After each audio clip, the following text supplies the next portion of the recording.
দৰং জিলাৰ টেঙাবাৰীত লোমহৰ্ষক হত্যাকাণ্ড, ককায়েকৰ হাতত মৃত্যু ভায়েকৰ। ভগা পজা ঘৰত এসাঁজ খাই এসাঁজ নাখাই জীৱন নিৰ্বাহ কৰিছিল দুৰ্ভগীয়া পৰিয়ালটোৱে। নিজৰ ছোৱালীৰ মেট্ৰিক পৰীক্ষাত হত্যাকাৰী ককায়েক সৰ্বানন্দ শৰ্মাৰ ঘৰত বজাই থকা ডেকৰ ছাউণ্ড বন্ধ কৰাৰ কথা ক'বলৈ যাওঁতেই কাল হ'ল হত্যাকাৰী ভায়েক নিত্য শৰ্মাৰ। আজি কিছু বছৰ আগতে এটি ঘৰো জ্বলাই পুৰিছিল হত্যাকাৰী ককায়েক সৰ্বানন্দই। নিত্য শৰ্মাৰ পত্নী জোনমণি শৰ্মাই কান্দি কান্দি সাংবাদিকক কয় যে দিনৰ দিনটো লঘোণে থকা পৰিয়ালটোক খৰি বিক্ৰী পোৱা টকাৰে চাউল কিনি আনি ভাত সাজু খাবলৈ নাপালে স্বামী নিত্য শৰ্মাই। উল্লেখযোগ্য যে মেট্ৰিক পৰীক্ষাৰ্থী ছোৱালী জিতুমণি শৰ্মাই অংক বিষয়ে পৰীক্ষা দিবলৈ পঢ়ি আছিল। পিতৃ নিত্য শৰ্মাই জীয়ৰী জিতুমণিক কৈছিল, মাজনী তুমি পঢ়া, মই তোমাৰ বৰদেউতাক ডেকৰ ছাউণ্ড কমাই দিবলৈ কৈ আহোঁ। সময় তেতিয়া 9:50 বাজিছিল। সেই সময়ত জিতুমণি পঢ়াৰ টেবুলত থাকি এটা বিকট শব্দ শুনিছিল, মই মৰিলোঁ। লগে লগে পত্নী, সৰু ল'ৰা আৰু জিতুমণি দৌৰি আহি দেখে যে পদূলিৰ মুখত জিতুমণিৰ দেউতাক তেজেৰে লুতুৰি পুতুৰি হৈ পৰি আছে আৰু হত্যাকাৰীৰ হাতত লাঠি।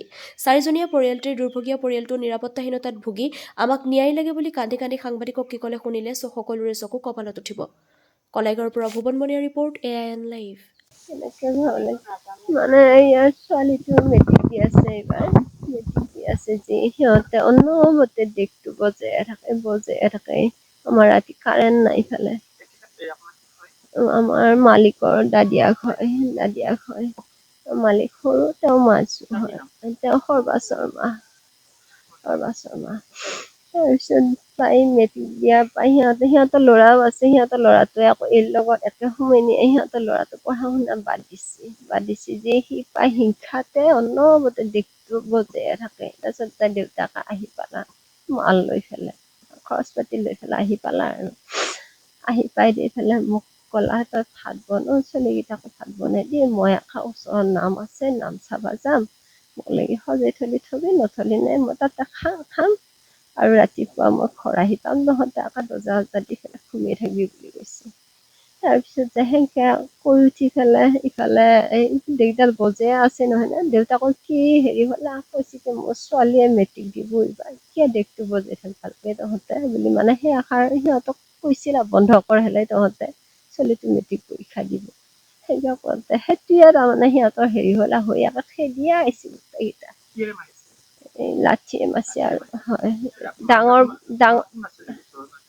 নাই, কোনো নাই। ডাঙৰ পুতাকে দা লৈ আহিছে, দেউতাকৰ হাতত লাঠি, মাকৰ হাতত লাঠি আৰু ভায়েকৰ হাতত লাঠি, চাৰিটা আহিছে।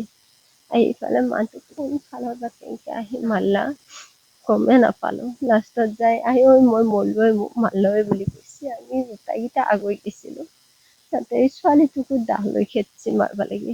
আমি আকৌ ঘূৰি আসছো, আমি সোধাত আছো, দেউতাকো দেউতাকো মাৰি বগৰালায়ে, সেইখিনিয়ে মাথাটো এইখিনি গোটাই আজিহে দেখা পাইছো, সেইখিনি গোটাই কাটছে, মেডিকেলত নিছে। মানে আৰু আমাক হেৰি লাগে, ন্যায় লাগে, মানে তেওঁক মানে শাস্তি দিবা লাগে। যিখিনি নাই পোৱা নাই, নাই পোৱা নাই। এতিয়া এই অৱস্থা ভাঙা চিঙা কৰি ছোৱালীটো লৈ পেলাই মই কেনেকে থাকিম, কেনেকে খাম, মানে দেউতাক পাইছো এইবাৰ নাই, সোমোৱা নাই, ফেব্ৰুৱাৰীতহে বোলে। ল'ৰা ছোৱালী মই এনেই 4জন, এজনী বিয়া দিছো, এতিয়া 3জনী আছে। মাজু মানে সৰু আৰু ডাঙৰ এজনী আছে ছোৱালী, নাই দিয়া নাই তাইক, আৰু 9 বছৰীয়া ল'ৰা এটা আছে।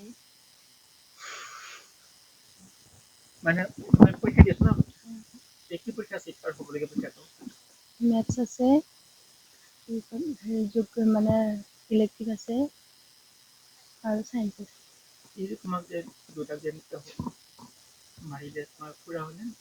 বৰ্তা হয়।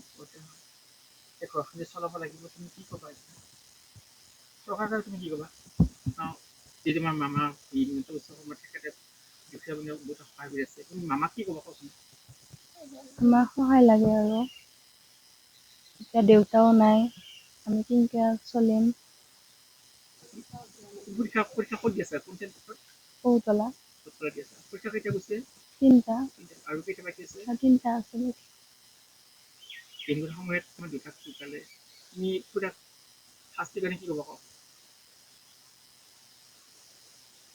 শাস্তি পাব লাগে।